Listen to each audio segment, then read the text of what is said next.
I know you had one of your best friends down there, Chavali. Any good stories that you have with them while you were still in that team? Oh man, that's my guy right there, bro.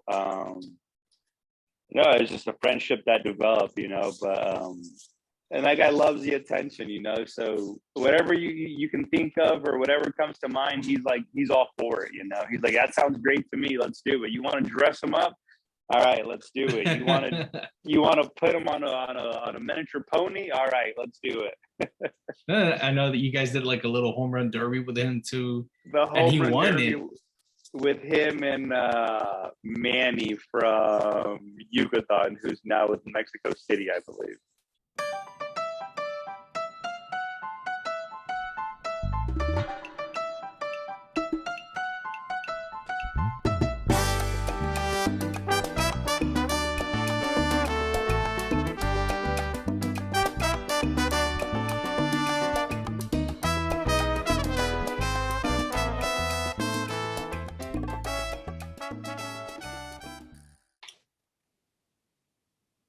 Hey, what's up, everybody? Welcome to a new episode here with the Hambino Podcast.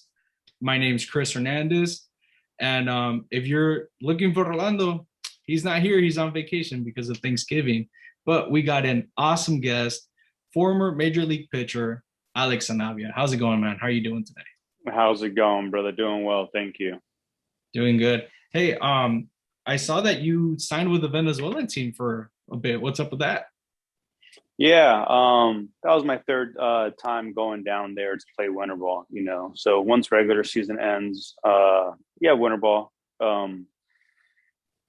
Various leagues, but the three main ones would be, or four would be Puerto Rico, Dominican, Venezuela, and Mexico. So I usually tend to go down to Venezuela for winter ball.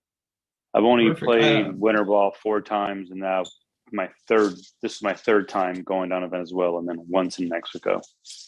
So out of those two leagues that you played in, which one do you think has the best competition? Because I'd seen you play in Tijuana when you played with the Toros. Yeah. As far as winter league, uh, I don't know. Venezuela has the talent, but it's more of the prospects, the younger guys. Mexico, Mhm. have your older guys and stuff like that. But they're all good leagues though, for sure. Obviously Dominican is they're loaded Yeah, they're loaded with guys. So that'd probably be the best one in my opinion. And then Venezuela is where they have the younger prospect guys. yeah. I mean, like you said, I know a lot of Mexican players tend to go back to the Mexican League and play for teams of their hometown majority of the times. Yeah, But yeah. I mean, like you said, how you say it in Spanish is la Liga Mexicana tiene mucho cuchillo, se puede decir, ¿no? Porque son más veteranos ahí y luego, como dijiste, los prospectos en la Liga Venezolana can be more of a adding pepper to the game, have more of a upbeat game. I would assume. Yeah. No, 100%. I agree with you. So I wanted to touch this real quick. So you got drafted back in 2006. Now with by the Miami Marlins. Going with what's going on right now with Major League Baseball implying to organizations to actually putting the extra effort and finding housing for minor leaguers. What was the process 16 years ago from that? Oh man, it's definitely gonna help, which is it's nice to see that. I mean, because if not, I mean, for example, in my position, I was 18 years old in short season in Jamestown, New York, making $250 every 2 weeks, 500 a month. And I was living with five other guys, myself is six, in one house, and my bedroom was a mattress on the living room floor. You know what I mean? So it's not easy. Then you had guys, with their own bedrooms and stuff like that. But it's tough, dude. When you're not making much and you got to pay rent, I mean, you're really left with nothing, honestly. And then you have clubhouse dues, which obviously they're based off of your pay. You know what I mean? Obviously, as you go higher, they go up, and the lower. But when you're not making much, I mean, every dollar matters. Yeah, exactly. So You're when trying to you're make ends meet in a way. yeah, of course. So when you provide housing to these players now, I mean, that's huge. You're saving them now, I don't know, a few $100 to $1,000, you know what I mean? Or somewhere along the way there. And that's huge. I mean, it's something that it's nice to see that the teams are doing or gonna start doing. But it definitely helps, bro, when you don't get paid much. And honestly, and I've been playing 15 years and the minor league pay hasn't changed. If it has, it's been a minimum. I think AAA pay is like what, maybe 21, 23, 2,400, like the minimum for guys who aren't free agents. Yeah. So think about it now. You got a guy who's 26, 27, who's a college guy who hasn't hit free agency, who hasn't been called up or hasn't been added to the roster. And by that age, some people have kids. They have a wife and they have kids, and you're making 23, 2,400. Now you after taxes, that's nothing. Now you got to pay rent. I mean, you're left with nothing, you know. So that's definitely going to help them for sure. So when you're going through that, and obviously, like you mentioned, you're making $200-300 a week, getting paid. Do some players end up taking a side job while they're still playing in the minor leagues? What a lot of guys do is they get jobs in the off season. Okay. So once the off season rolls around, they do that, because during season it's impossible. You get to the stadium, you arrive at the stadium, I don't know, 1:30, 2:30 the latest, and you don't leave there till 10:30, 11 o'clock at night. Yeah. I mean, unless you're Uber driving after the game till 5 in the morning. I mean, nowadays, 15 years ago, what was the best thing you could have done? I mean, Uber didn't exist. Yeah, exactly. So there was no way to do that. So, but yeah, guys, in the off season, you know, but during season, it's just, you don't have time for that. Yeah. Especially when you're trying to put 110% commitment into making your dreams happen. Yeah, of course. You got to rest as well. So another thing I wanted to touch base with you. So what was a player that inspired you to chase for your dream? Like, because I know you played in Chula Vista, and me playing in Chula Vista, I know that you might have crossed to the border and played down in Guaycura, Municipal, or those kind of leagues. I played in Municipal, yeah. So what player inspired you to actually be like, I'm going to try 100% and get drafted? I can't. I honestly, I'll answer that question. I played because I enjoyed it, but as far as a player, my favorite player was A-Rod. But it wasn't like I want to be drafted when I get older. Like, that wasn't something that came to mind until I was like a junior in high school. Mm-hmm. Like, where I was like, okay, like, I have the tools to like actually maybe get drafted and get signed by a team. But up until then, my junior year, it wasn't like, oh, I want to get drafted and play. Like, that never crossed my mind. It was more so when that junior year rolled around and it was like, okay, I can do this. And now it was like, that's what I want to do now. So I must have been like 15, 16. It wasn't like a kid who's like 5 years old or 9 years old. It's like, oh, I want to be a big leaguer. Mine was just like, oh, I'm just playing baseball, you know? And I mean, to get drafted, you're pretty good at it. So I assume you're like, hey, you know what? I'm pretty good at it. I may have a chance. Let's give it a shot. Yeah, exactly. At that point, I was like, you know what? Like, I have the talent. Like, I'm gonna give it a shot. Like, that's what I want to do now, and that's what I devoted my time to at that point. All right. Hey, give me one. Brought to you by Salud. These guys, I don't know if you heard of them, Boo Boo. They're better than the Liquid IV. Okay, I'm listening. Better than Liquid IV. They got 3 flavors right now. All right, they got Jamaica, they got horchata, and they got the cucumber lime. All right, I'm gonna open it up so you see it. All right, look at that little packet. Little Perico pack. I see it. Little packet. It's got, I believe it's got 10 grams of sugar. Not 10 grams. I'm sorry. No, it's got 10 calories. My bad. Just forgot. 10 calories. It's really nice. I've had the horchata ones, man, and they are bomb. Sold.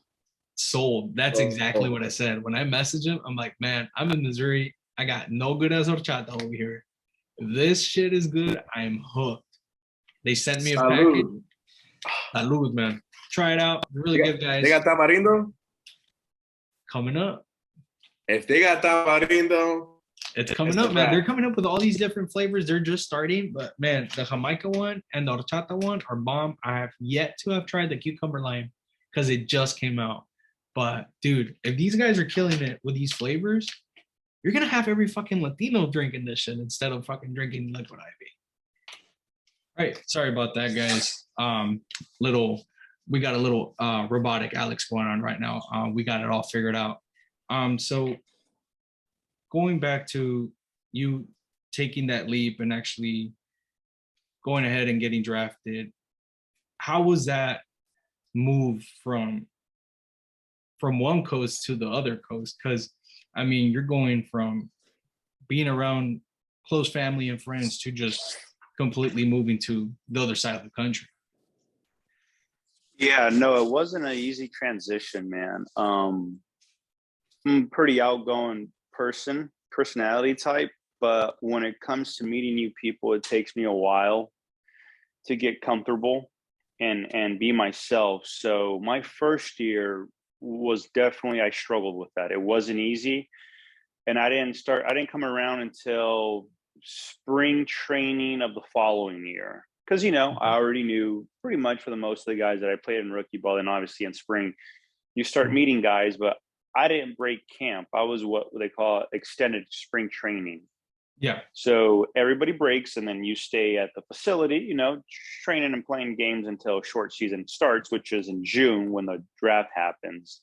Mm-hmm. And that's about the time or so that I got comfortable. So it wasn't an easy transition, man. You go from one place to a completely different one. You don't know anybody. You don't have a car. You don't have any money, really. So it's not an easy transition. It was a little bit tough. Yeah, especially, I mean, like you said, you don't know anybody. People move in, move out. Some people get dropped. I mean, the scenario is always changing, I would assume. Yeah, and then in a hotel where they give me a roommate with someone I don't even know and who's a college kid who's at that time, I want to say he was like 6 years older than me because he was like a senior sign. Oh, so wow. that wasn't easy either. It's just weird, And you're straight out of high school, right? Yeah. So like you're in the same room, but there's no conversation happening, Like it's just silent. It's just awkward and it's weird, but I mean, it is what it is. Yeah. But it was definitely, it wasn't easy though. At least for me, it wasn't. I'm sure there's people that, that settled into it right away, but for me, it was a little bit tough. So you go through the process for 4 years. You make your major league debut in 2010. Now, in 2010, you were around Ricky Nolasco, Josh Johnson, Anibal Sanchez, but there's a little gem there also. Stanton made his rookie year that year. Correct. Go ahead. When that was your rookie year as well, is there any locker room talk from the veterans to you guys coming up to the major leagues? You got to remember the names you mentioned were guys who at that point were anywhere from 26, 27, 28. So probably the guy who had the most time was probably like a JJ or like a Nolasco, who at that point in time, they probably had 4 years, 5 years? 4 or 5 years. Yeah. So you're still young guys, It's not like you have like a 33, 34, 35-year-old in the clubhouse. Like that just, yeah, exactly. It didn't happen on that team, So it was veteran kids with the kids, So it wasn't, I guess, your typical. I guess it would be like if you're maybe with the Cardinals, the Yankees, where you have those older veteran guys who've been there at that point 10 years, 12 years, you know. Any so you're going through your rookie year. You stayed with the Marlins through 2010, 2011. And then I believe you got sent down back to the minors. Now, when that process hits, how does that affect you mentally as a baseball player? You're at the top of your game, and then in the change of scenarios, they put you back down in the minor leagues. How do you overcome that mentally? To me, it's part of the business. I was 21 years old, so it's understandable. You know what I mean? You have your older veteran guys Mm-hmm. who have the contracts or are getting paid. So at least from my perspective, I understood that. So it's just like, okay, you go back down and then you keep working and do what you got to do, you know?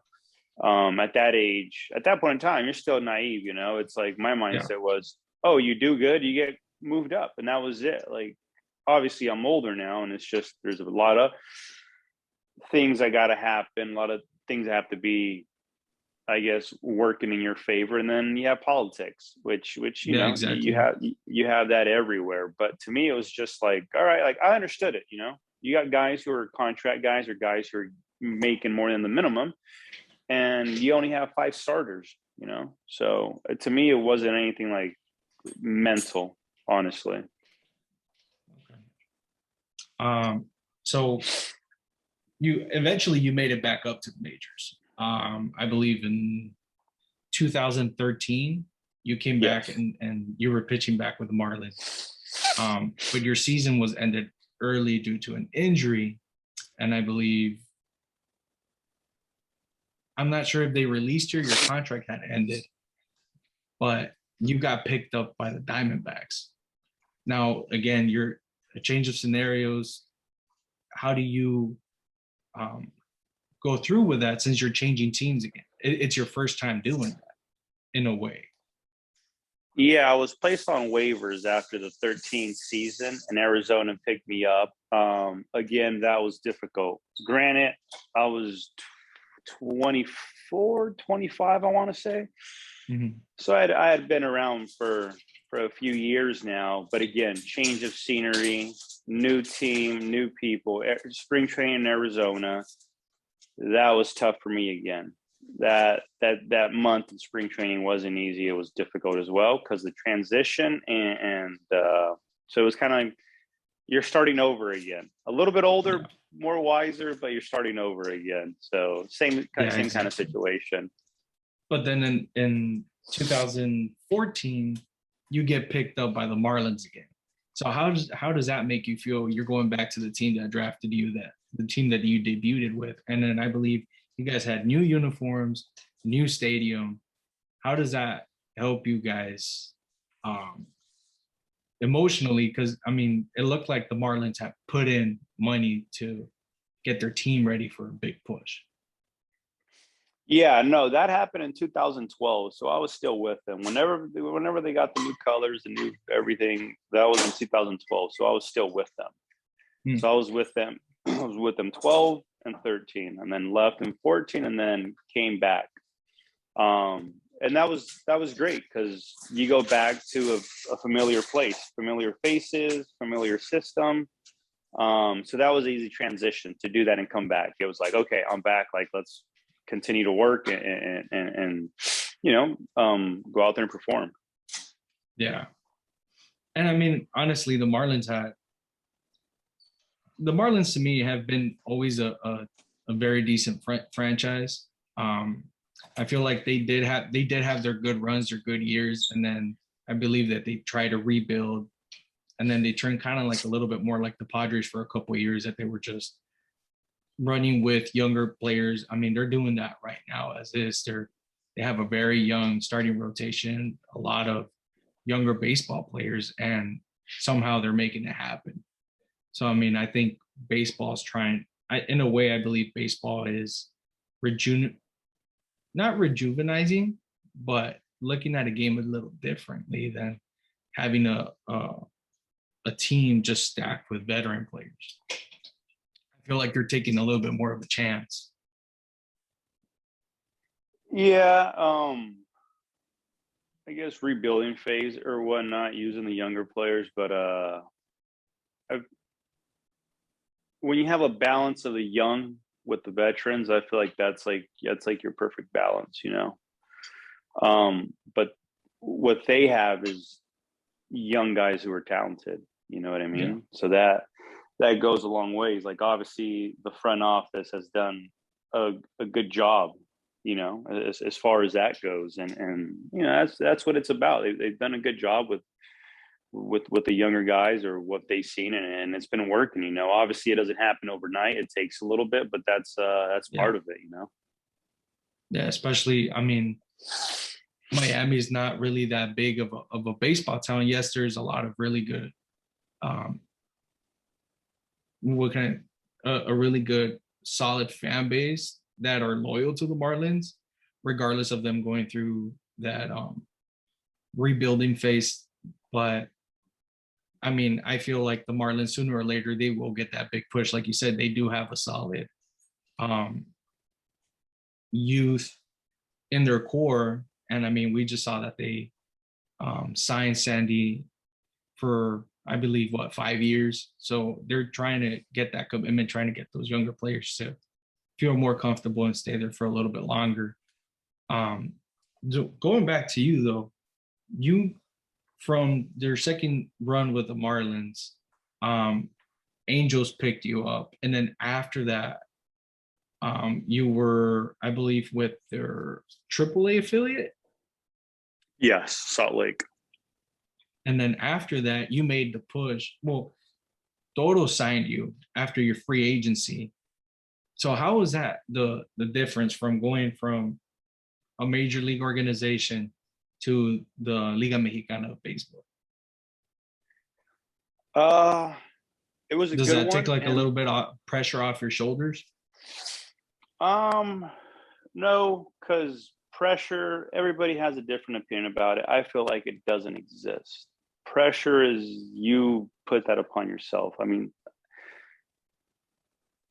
pressure is what you make of it. I mean, I guess like that's something that you either put on yourself or you don't. But it's just like what the pressure is, there is really no pressure. I mean, go out there and just play. It doesn't change. I mean, that's like, for example, you have a regular season baseball game and then you put playoff in front of that baseball game tonight, and it's like, oh my God, but nothing changes. You're still playing in a baseball stadium. It's still the same rules. You're still doing the same thing, but it's just like, oh, now you put playoff in front of it. So I wouldn't say it was pressure. I mean, if anything, it was a good transition because I was fortunate enough to be part of great teams in TJ, you know, with great, with good players.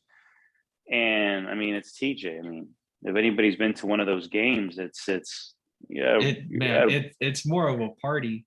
You're at a club, you know, you're at a party, exactly. at a baseball game. So they're enjoyable. They're fun, you know? So that was a smooth transition. So I was fortunate that my first stop in Mexico was TJ. And I mean, Tijuana has always been considered a baseball city. I mean, going to their amateur leagues, like we mentioned, the Huecura, the Municipal, all those leagues, Rosarito, I mean, which was still part of Tijuana in a way, but all those leagues, all those players, they all love the game. That's what they do every weekend. They play multiple leagues and Saturdays, Sundays. I mean, and then going to those games with the Toros. I mean, I used to go once, twice a week. I mean, those games are enjoyable. It's something different than going to a Major League Baseball park. Yeah, it's nothing compared to a Major League Baseball game. I mean, it's just the ambiance, just everything. It's crazy, man. They're fun games. There's always something going on between every pitch. They're playing music. It's there's no silence, you know. There's always something. Yeah, no. It's entertainment at its finest, you know, for a baseball game. So they're fun. They're enjoyable, man. So I know you had one of your best friends down there, Chalali. Any good stories that you have with them while you were still in that team? Oh man, that's my guy right there, bro. No, it's just a friendship that developed, but and that guy loves the attention, so whatever you can think of or whatever comes to mind, he's all for it. He's like, that sounds great to me, let's do it. You want to dress him up, all right, let's do it. You want to put him on a miniature pony, all right, let's do it. I know that you guys did like a little home run derby with him too, The and he home run won derby it.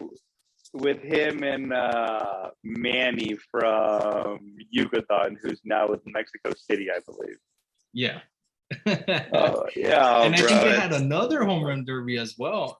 When they It's in every Mexico year. City.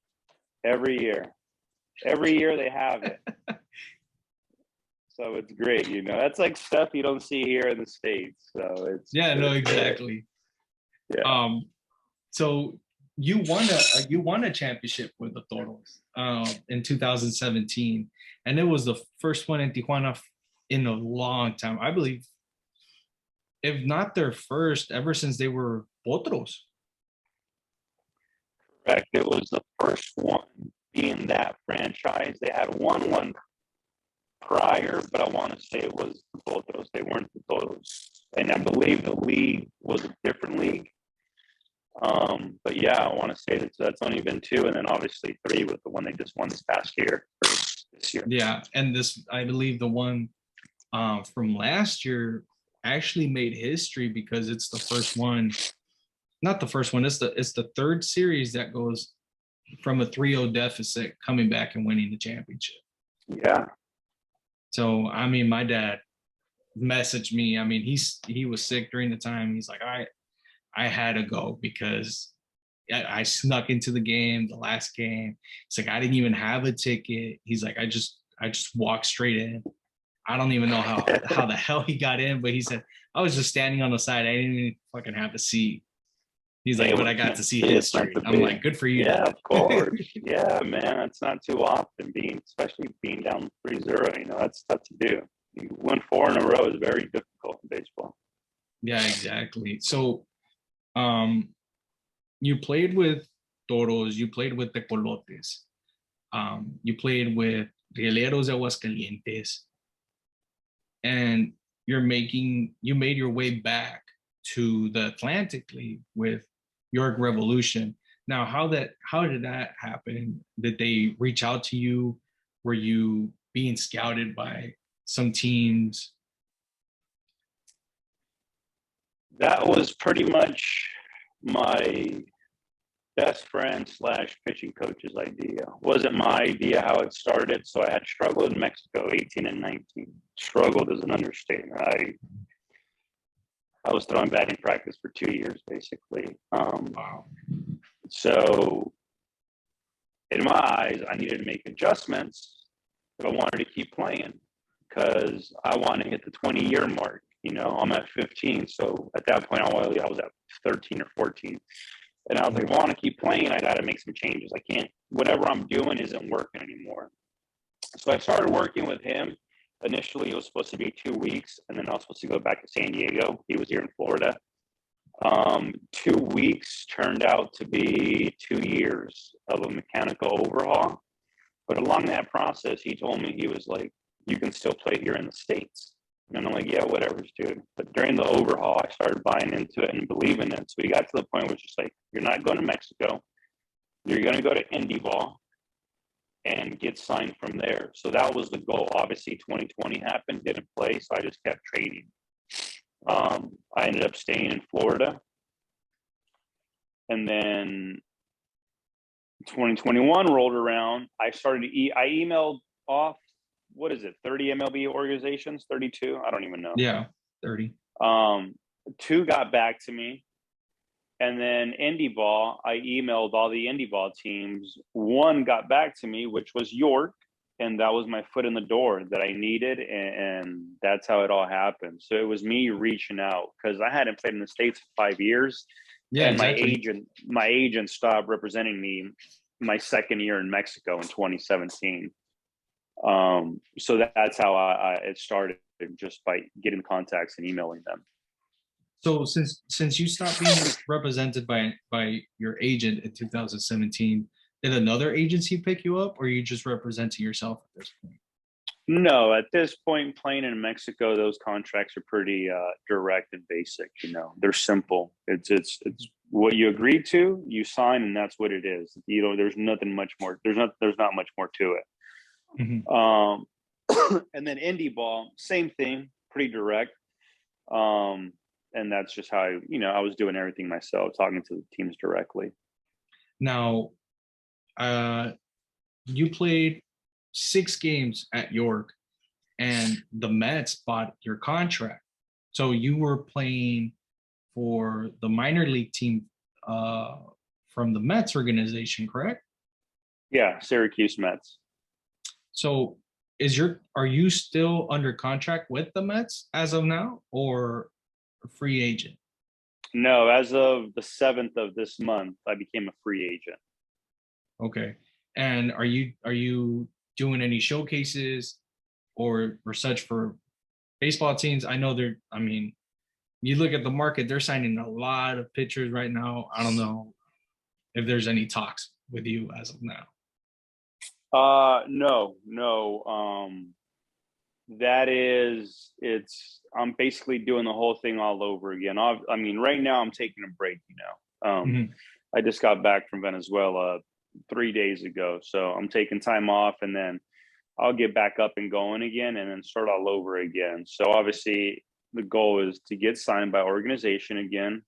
If not, then just go the same route I did prior, and then just take it from there. But yeah, it's coming back to the States for sure. Good. Dude, it'd be great to see somebody from my hometown be back in the bigs. Growing up, I played in Chula Vista South. Your dad actually coached me for a bit. Oh, wow. Yeah.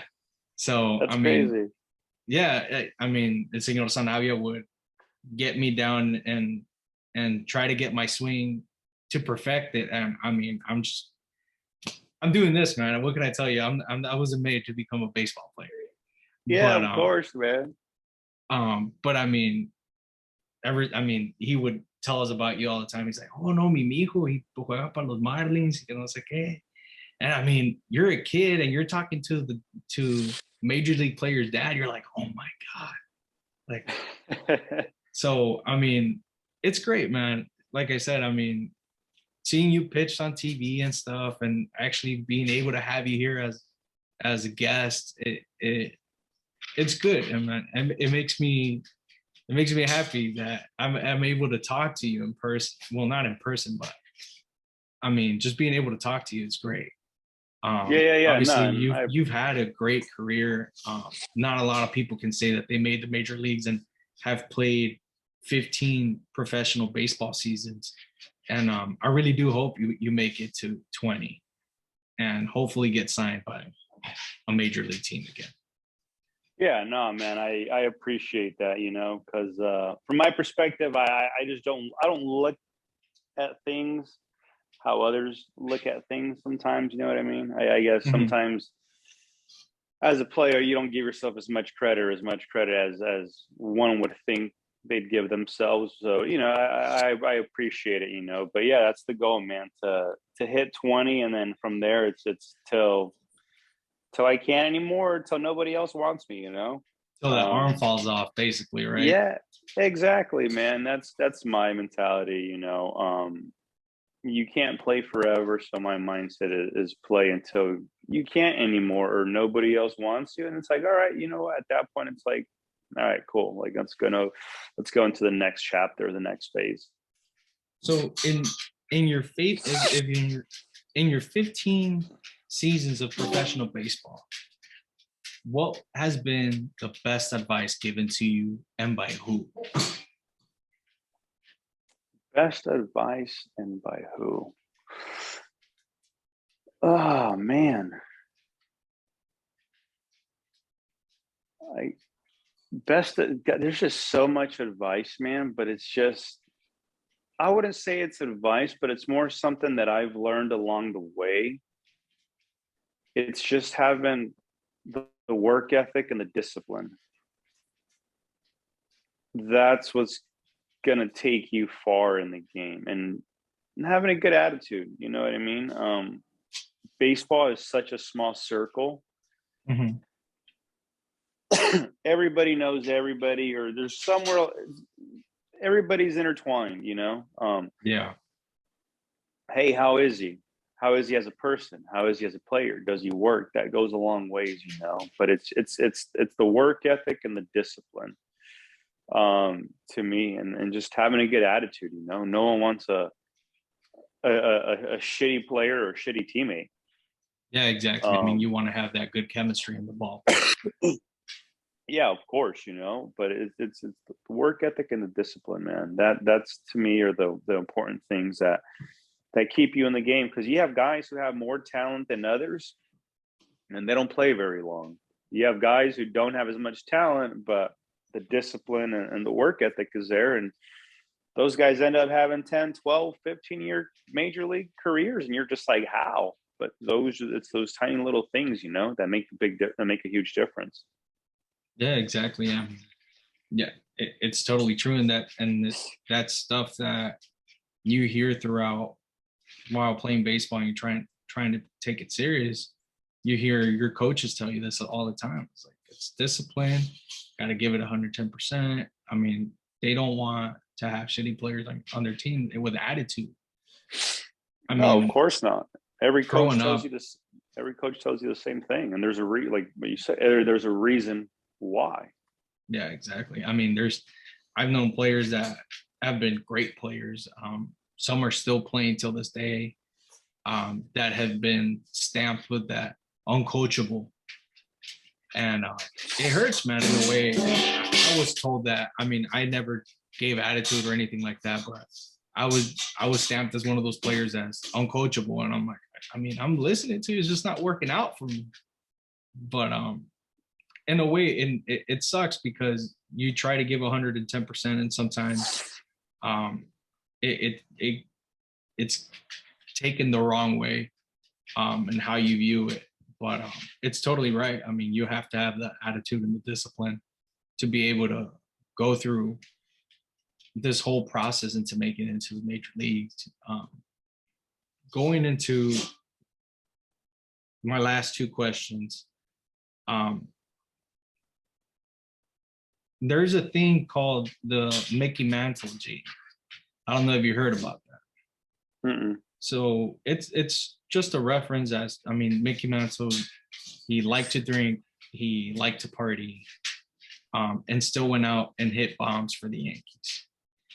Through your 15 major league professional seasons, have you ever met a baseball player that has that gene, that is just like, this guy can go party, drink and stuff, and then come in the next day and hit bombs, have a good day, and not,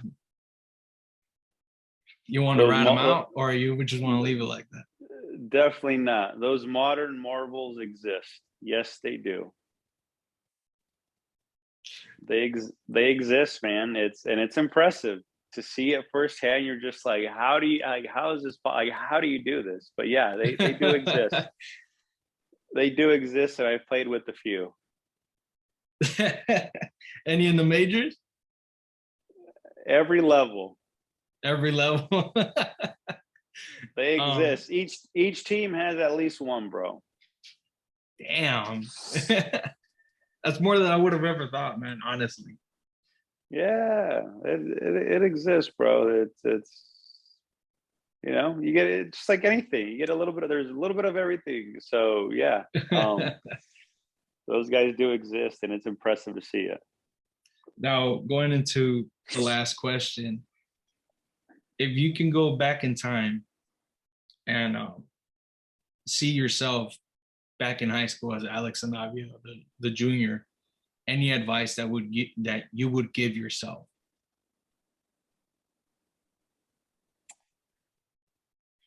Knowing what you know now.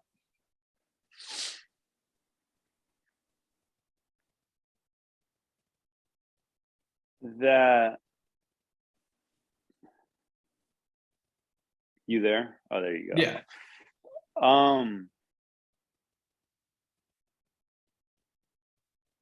The failures are where you learn the most. That's where you gain the most knowledge.